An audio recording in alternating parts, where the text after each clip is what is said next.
بسم الله الرحمن الرحيم السلام عليكم ورحمة الله وبركاته مeel kastoo aad joogtaan ba allaha awoodda la dhammaanteen waxaynu ka wada baryaynaa inuu naga wada badbaadiyo cudurka safmareenka ee coronaviruska iyo cudurro kaleba waa maalinimo talaada ah 8 bisha Diseembar 2020 cudurka coronavirusku waa uu jiraa meelo badan oo adduunyada ka mid ah iyadoo digniinana ay soo baxayaan ku saabsan dadka u dabaaldega ciidda Christmaska oo dhaqaatiirtoodu ay leeyihiin is-ilaaliya xaalku ma qumana Diseembarna tii hore maahay waa ay ka duwan tahay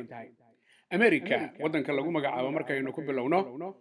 ninka dhakhtarka ee sare ee isagu la taliyaha ka ah arrimaha dhinaca caafimaadka ee lagu magacaabo Dr. Anthony Fauci ayaa waxa uu CNN siiyay waraysi uga warramayo digniin uu bixinayo oo ku wajahan guud ahaanba dadka Mareykanka u dhashay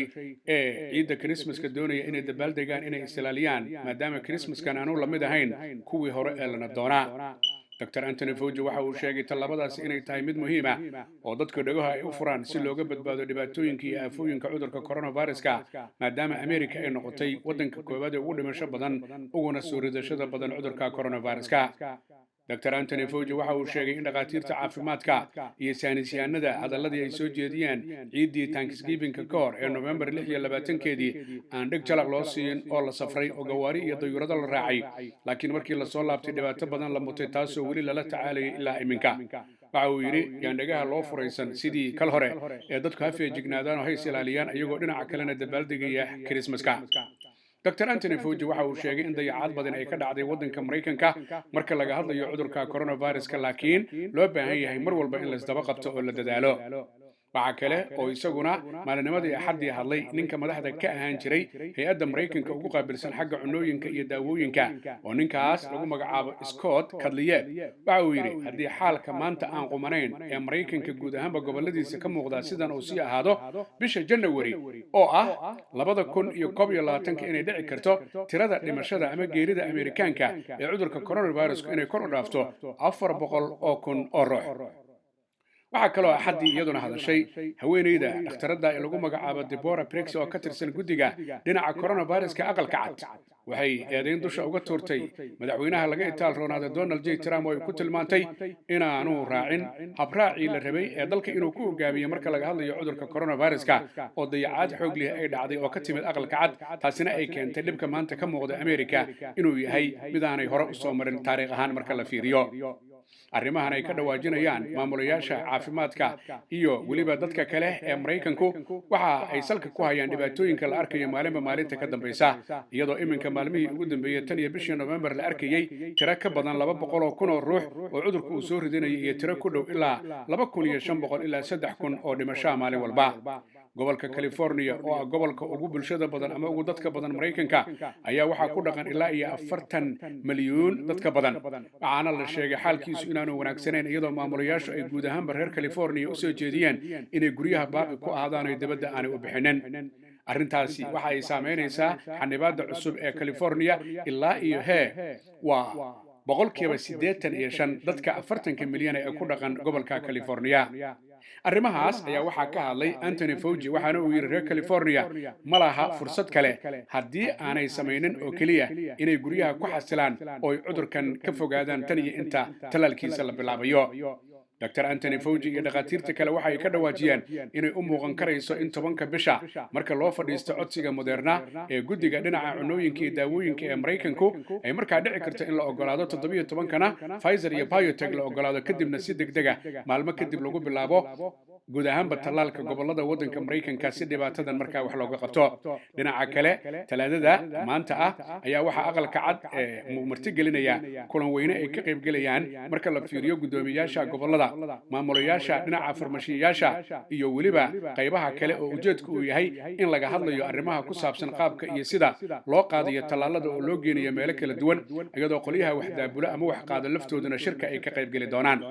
Mareykanka marka la fiiriyo dadka cudurka uu soo ritay waxa ay ku dhow yihiin qiyaastii ilaa iyo 14 milyan iyo 900,000 oo ruux taasoo u muuqata 15 milyan in wax yar ay ka dhiman yihiin dadka cudurka uga dhintay Mareykankana waxay kor u dhaafeen 284,000 oo ruux haddaba cudurka coronavirusku haddii uu dadku dhacay qaarna ay ka bogsoodeen qaarna uu dilay saameyn kale ayuu keenay iyo dhibaato kale oo markaas saameyn ku yeelan karta guud ahaanba bulshooyinka caalamka aan ku bilowno Faransiiska faransiiska ayaa nidaamyada iyo sharciyada uu soo saaray ee xanibaadda waxaa ka mid ah qof kasta oo faransiisi gurigiisa markuu ka baxayo inuu foom buuxiyo oo dabcan lagu qorayo magaca qofka halka uu u soconayo saacadda uu baxayo iyo taariikhda maanta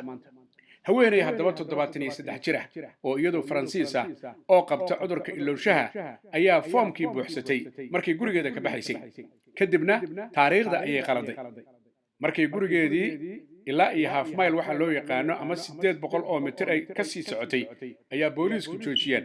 oo waxay ku yiraahdeen haweeneydaas 73 jirka ah keen warqadii iyo foomkii aad ku soo baxday way u dhiibtay markay ayay arkeen in taariikhdu ay qaldan tahay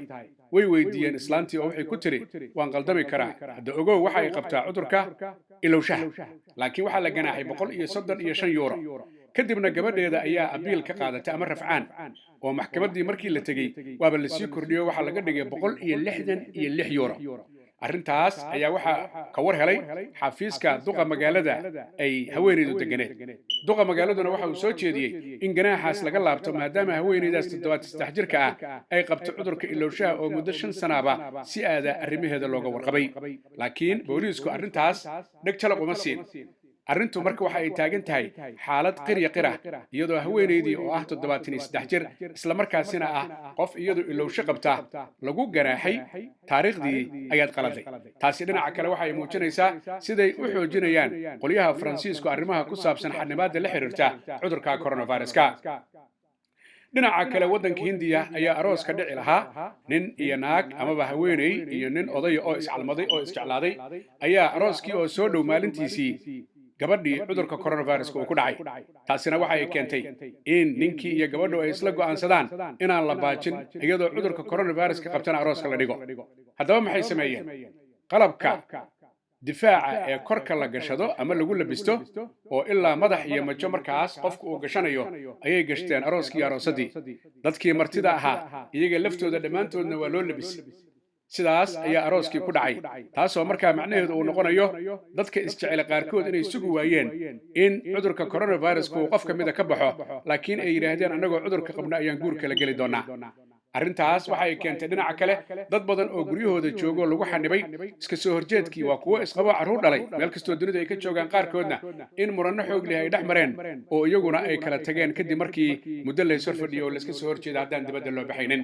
marka daba la fiiriyo guud ahaanba xaalka adduunyadu ma qumano cudurka coronavirus-ku saameyn kala duwan ayuu ku yeeshay bulshooyinka caalamka haddii ay tahay tirada soo ridashada iyo tirada dhimashada laakiin waxa ay ka warsugayaan arrinka ku saabsan tallaalada ugu dambeeyay laga dhawaajiyay shirkadaha kala duwan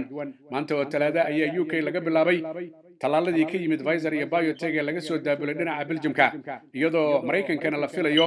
10 ilaa 17 bishan marka la ogolaado shirkadaha kala duwan ee Moderna iyo Pfizer in iyagana guud ahaanba lagu bilaabi doono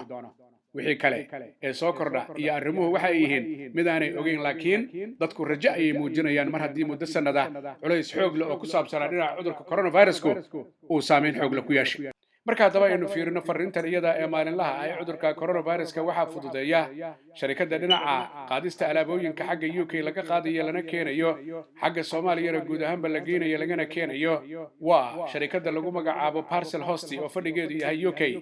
xafiiskeeda weynina uu ku yaalo bariga magaalada London 473 High Road Leyton halkaas oo uu diyaar ku yahay ganacsade Axmar Barqadle iyo weliba iyadoo halkaasi laga heli karayo oo kale DHL-ka guud ahaanba adduunyada oo dhan laysaga daabulo alaabooyinka haddaad diraysidii haddii lagu keenayo intaba ganacsade Axmed Barqadle waxa kale oo bulshada u hayaa guud ahaanba taleefanada noocyada kala duwan ee kuwii ugu dambeeyay iyo cunooyinka kala duwan waxaana lagala xiriiri karaa telefoonka eber 7949512877 dadka Soomaaliyeed meel kastoo ay joogaan badhib iyo dheef waxay la wadaagaan dadweynaha dunida waxaana laga rabaa inay islaaliyaan ay feejignaadaan baryada eebada ay badiyaan nadaafadana ay ku dadaalaan inay dhageystaan awaamirta ka imanaysa maamulayaasha dalalka ay joogaan iyagoo aan iloobi in halku dhigi ahaa walaalle ha ii soo dhowaan yaana kuu soo dhowaan yaana isu soo dhowaan aan kala fogaano baryada eebba aan badina nadaafadana aan ku dadaalno maxamed axmed xaaji cagmadhiga iyo bahda telefishinka caalamiga Universal ugu qaabilsan arrimaha ka wacyigelinta bulshada cudurka coronavirus oo idin leh annagoo kariimkeena kaashanayna kaalinteena aan ka qaadano ka hortagga